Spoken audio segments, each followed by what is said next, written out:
Bienvenidas a Desconocidas, un espacio de conversas entre mujeres que podrían estar en orillas distintas, pero que al mirarse descubren algo en común.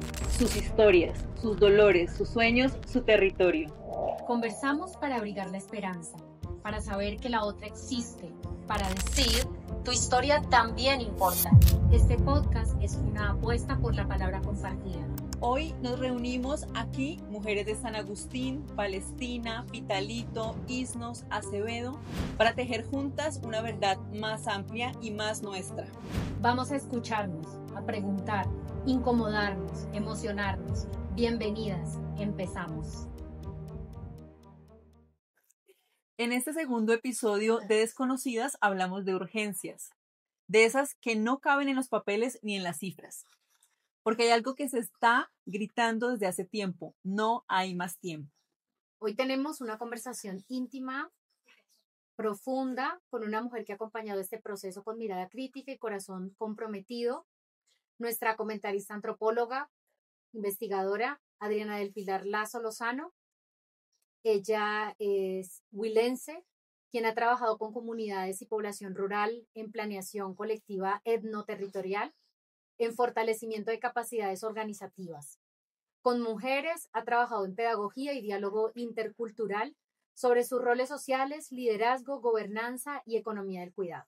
Ella es integrante de la Corporación Casa de la Memoria Quipuhuasi, es la presidenta actual de nuestra organización. Bienvenida, Pili. Bienvenida. Pilar, Pili. Pili, de aquí en adelante, Pili. Pili, sí. Para bueno, este podcast, Pili. Pili, ¿cómo llegaste a este proceso y qué fue lo primero que encontraste en ese diálogo que se realizó con las mujeres rurales, con las mujeres que hoy también hacen parte de este encuentro y de la creación de este podcast Gritonas? Ay, hola, pues muchas gracias por ponernos en estas circunstancias que son un poco nerviositas, pero chéveres, muy chéveres. Me place un montón poder verlas a todas acá y además saber que nuestros chicos y nuestras chicas nos están acompañando también muy cerca para que estemos más tranquilos y podamos conversar larga y profundamente, más allá de lo que ya hemos conversado. Realmente lo que más me ha impactado de escucharlas es la capacidad de apertura que han tenido con nosotras. Porque hablar de los dolores, pero también de reflexiones que son bastante fuertes, profundas, muy incómodas, de denuncia y de exigibilidad a la anestesia que hay entre la ciudadanía y también del Estado, en cualquier escala territorial, no es sencillo. Entonces eso también me anima a creer que efectivamente las gritonas somos más y sencillamente nos falta encontrarnos un poco para seguir conversando. Eso es lo otro que también me ha parecido muy bello y es la fuerte creencia en el diálogo, en la juntanza y en la tertuliada entre mujeres y comadres. Eso me parece bellísimo. Y hay que seguirlo haciendo. Y que estos sean los espacios y otros más que nos inventemos, claramente. A propósito de eso, esto es una metodología experimental. Y estamos grabando un video podcast, el segundo capítulo, No hay tiempo. Y esto realmente es un experimento en donde queremos pues vivir o vivenciar con las mujeres protagonistas de estas historias, ¿sí? Que nos han abierto sus corazones y sus vidas, pues realmente que sean las voces de ellas las que resuenen. Sin embargo, quisiéramos que nos contaras también, hablando de metodologías, qué fue lo que se creó o cuál fue la apuesta metodológica de este proceso de investigación, que por cierto no hemos dicho, ¿no? No hemos dicho el título formal de la investigación, pero sí quisiéramos que nos cuentes. Es que ese título va a salir de acá y ellas tendrán que bautizarlo. Bueno. Porque es también, esto ha sido una indagación colectiva y justamente voy a lo metodológico. Hicimos una formulación que cuando nos encontramos con las mujeres se fue al traste. Se fue totalmente al traste, que eso también es maravilloso, ¿sí? Porque digamos que los conocimientos que se van adquiriendo, trabajando con comunidades, en la ruralidad, pues vienen también un poco de las formaciones profesionales que algunas personas hemos podido tener. Y algunas tenemos, en particular, esta persona que les habla ha tenido una disputa muy seria con la comunidad académica por sus marcos demasiado inflexibles y rigurosos, y para hacer incluso algo que se llama extractivismo académico en las comunidades. ¿Sí? Y es un poco imponer que ese discurso académico súper preparado, ¿sí? Que ha indagado y la cita y a los colegas y las colegas, es la verdad revelada sobre una exclusiva lectura de la realidad. Entonces, la preparación metodológica que hicimos con enfoque de género terminó un poco relegada, y nos hemos permitido entonces, a través de una apuesta por la no metodología, sino la co-construcción creativa permanente, dinamizar estos escenarios para además no perder los vínculos, la confianza y la fuerza en la palabra de las mujeres. Dentro de todo este proceso de investigación con una metodología, no metodología, como lo mencionas, Pili, ¿qué es lo que consideras que tuvo una mayor fuerza? Hablando en términos, o sea, si hablamos de investigación, hablamos en términos de resultados, ¿no?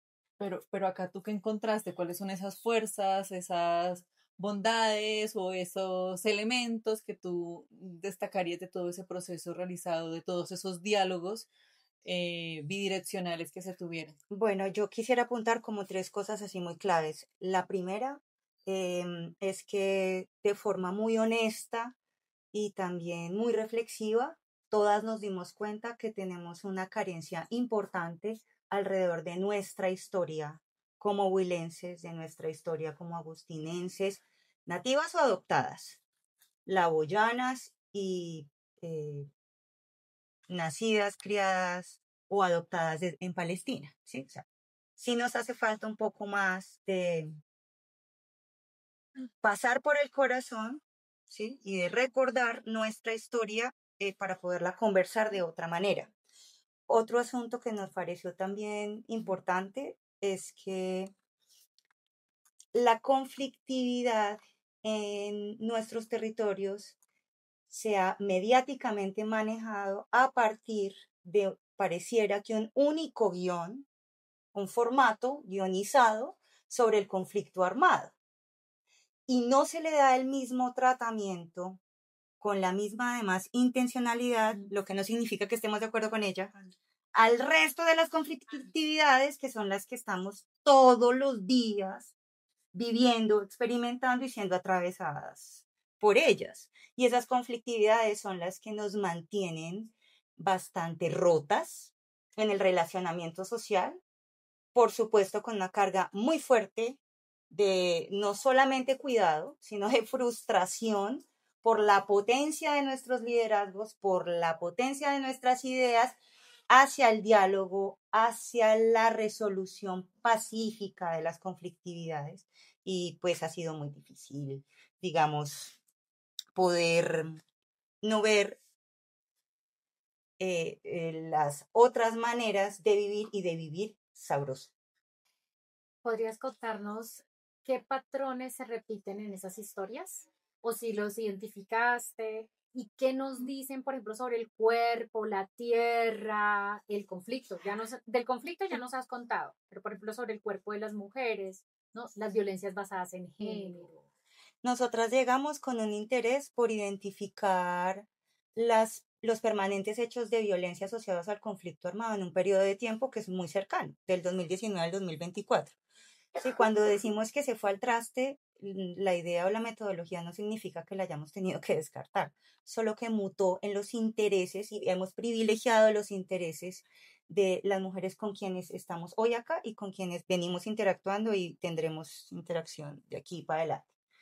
Y 3 cosas han sido claves allí. La lectura que tienen sobre la estigmatización.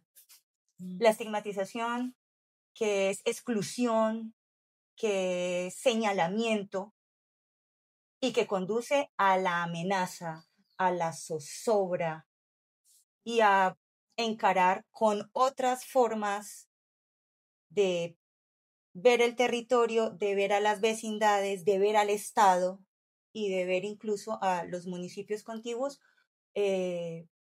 como posibles aliados o descartarlos como alianzas para poder continuar en los territorios. Entonces esto entre la estigmatización, los señalamientos, la amenaza, pues efectivamente esa es otra tercera cosa que vincula las historias de los tres municipios, está encarnada, está corporalizada, ¿sí? Y a pesar de los dolores que hay, de las desconfianzas que son múltiples y profundas, ustedes siguen siendo mujeres inspiradoras, esperanzadas, sonrientes, con un nivel de humor espectacular, porque en todas las sesiones nos reímos de nosotras mismas, de los cólicos, de los dolores de cabeza, de las pesadillas, Sí. todo eso atraviesa el cuerpo. Y efectivamente, entonces, más allá del cliché de que el cuerpo es un territorio de guerra, es el cuerpo se lleva la peor parte de todo lo que tramitamos para seguir resistiendo y conviviendo en los territorios. También mirarlo desde ese lado fue hermoso. Bueno, y perdóname, es que me Dale. vino a la mente algo que hemos hablado mucho sobre salud mental, ¿no? Ay, gracias por recordarlo. Ese fue un vínculo que nosotras, ¿sí? Casa de la Memoria no lo había hecho, no había querido hacerlo tal vez pues para no ser como impositivas o modelar allí algunas reflexiones, pero sale justamente de las muchachas la relación entre cómo las violencias integrales, las conflictividades integrales, específicamente las violencias asociadas o basadas en género, la violencia contra la mujer, ¿sí? Absolutamente invisibilizadas, están teniendo unos impactos re fuertes en la salud mental.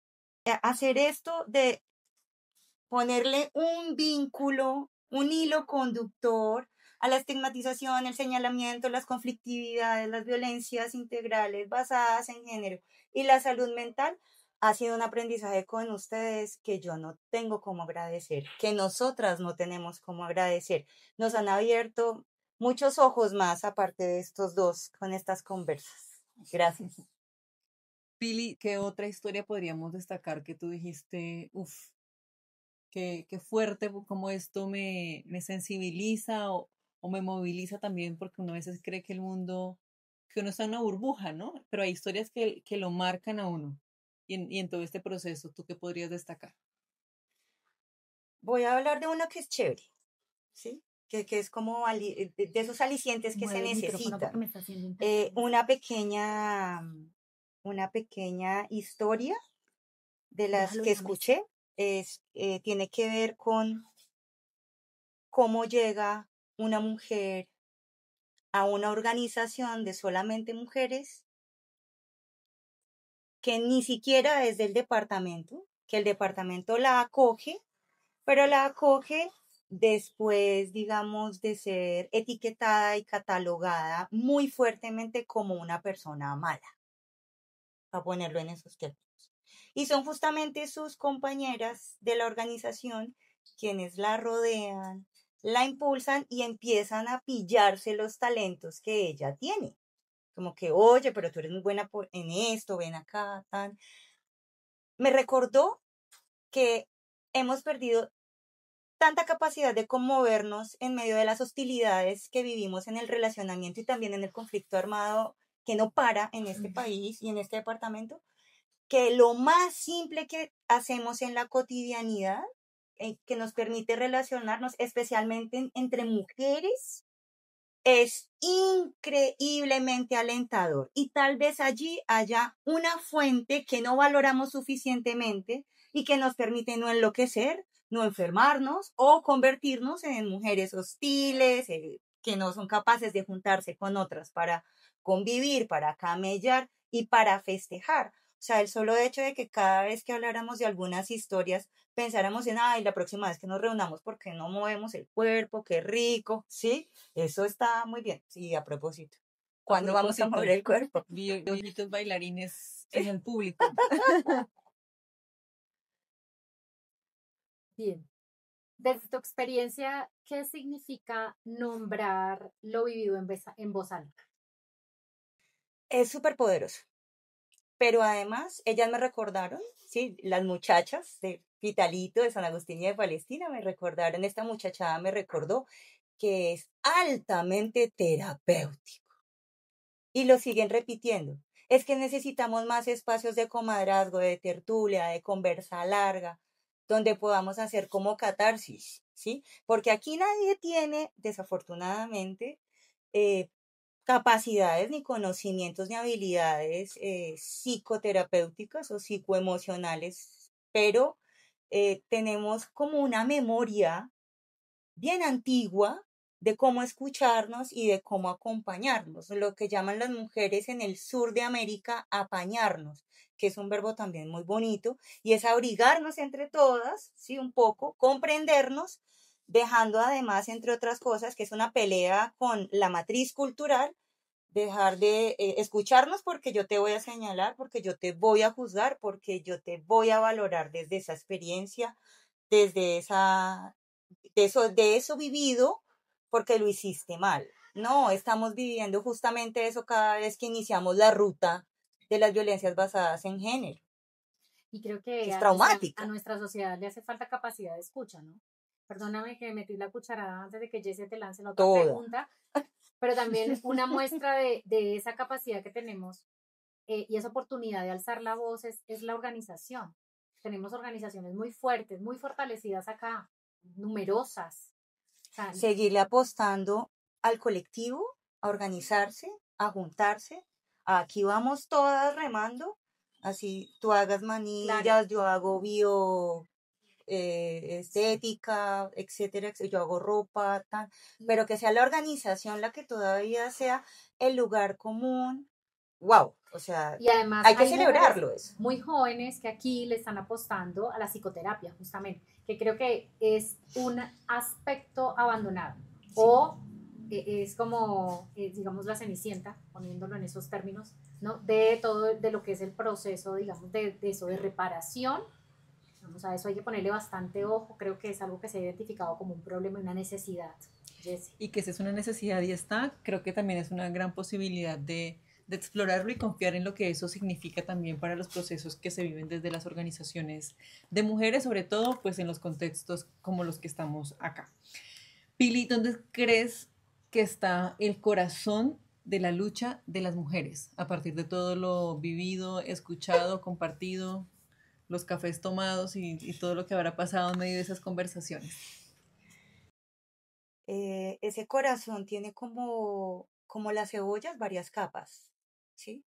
Pero digamos, para llegar al centro toca empezar a desgajarla. Y esa primera capa yo percibo y también reflexiono en este último mes especialmente, he reflexionado mucho sobre eso y creo que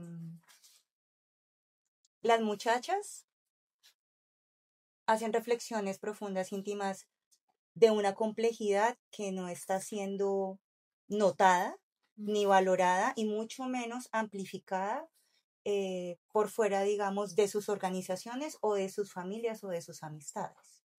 Y esas reflexiones siembran duda sobre los mensajes que nos están acuchillando permanentemente en la matriz mediática sobre X, Y, Z tema, por ejemplo, ¿sí? Pero también sobre cómo hay un único camino o una única manera de vivir las vidas.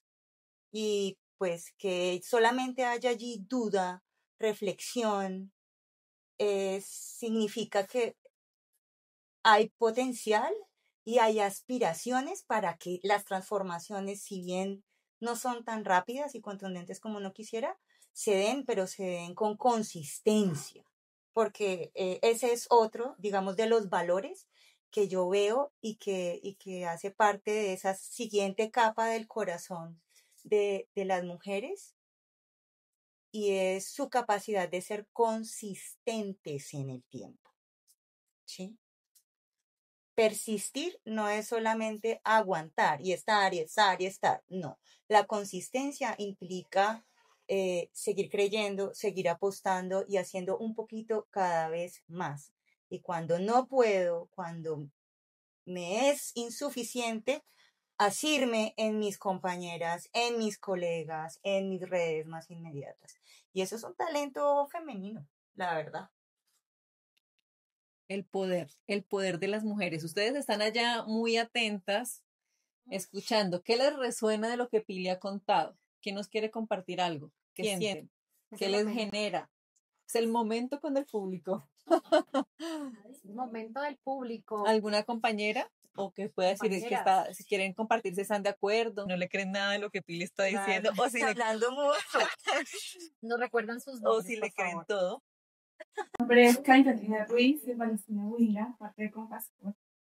Y me parece muy importante estos conversatorios. Creo que, o sea, en un caso, bueno, o sea, trayendo al momento, un caso que sucedió en Palestina hace muy poco tiempo, pues una mujer, desafortunadamente, ella se autoeliminó.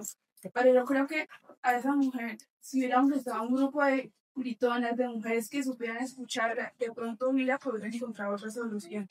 No solamente encerrarse en sus propias preocupaciones. Por eso es importante dialogar entre nosotras y sabernos ayudar para salir allá.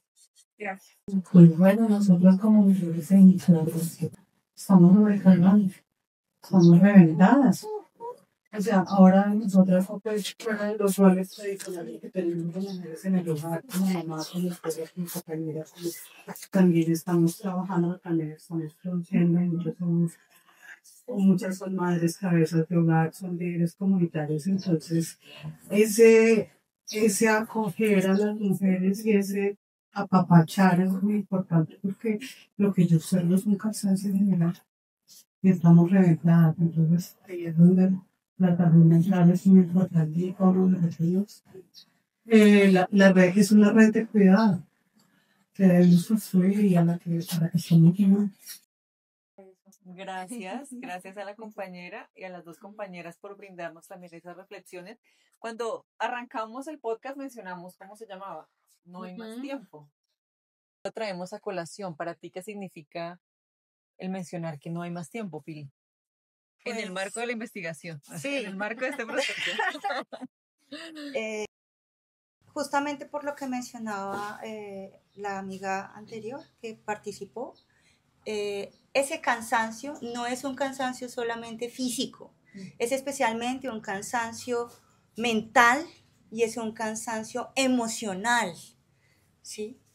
Entonces el no hay más tiempo es esta nueva valoración, es realmente nueva esta valoración, que porque estamos haciéndola consciente ahora, de nuestro tiempo, en la dedicación, claro, al cuidado íntimo en casa, pero también a estas preocupaciones que nos atraviesan todo el tiempo por el acoso callejero, por la violencia que estamos viendo permanentemente, por la hostilidad con la que se nos trata, se nos señala, etiqueta y estigmatiza, ¿sí? Para hablar solamente como de esas cositas. Entonces el no hay más tiempo es también un grito, casi que una bandera para decir hasta aquí podemos. Y el siguiente paso debe ser hacia la transformación o no, ¿sí? No hay más otra posibilidad. Además, obvio que no hay más tiempo si estas gentes están todas enloquecidas por allá al otro lado del charco, ¿sí? Con ese cuento ahí nuclear y, ay, hermanos, o sea... Es decir, claro, si pasamos este episodio de la guerra que se repite una y otra vez en nuestros territorios, que se normaliza, ¿no? Que todos los días nos están informando y además están generando una insensibilidad frente a eso, porque entonces como es normal y desde que nacemos lo escuchamos, ¿no? Entonces no hay más tiempo, tenemos que actuar ya, es como un llamado. Ahí metí la cucharada. Sí, bueno, Pili, gracias por abrir tu voz, tu mirada con nosotras. Ay, a ustedes sobre todo. Muchas gracias. Este capítulo nos deja una certeza, no hay más tiempo para callar, seguimos en Desconocidas, sembrando memoria, caminando juntas. Muchas gracias. chicas.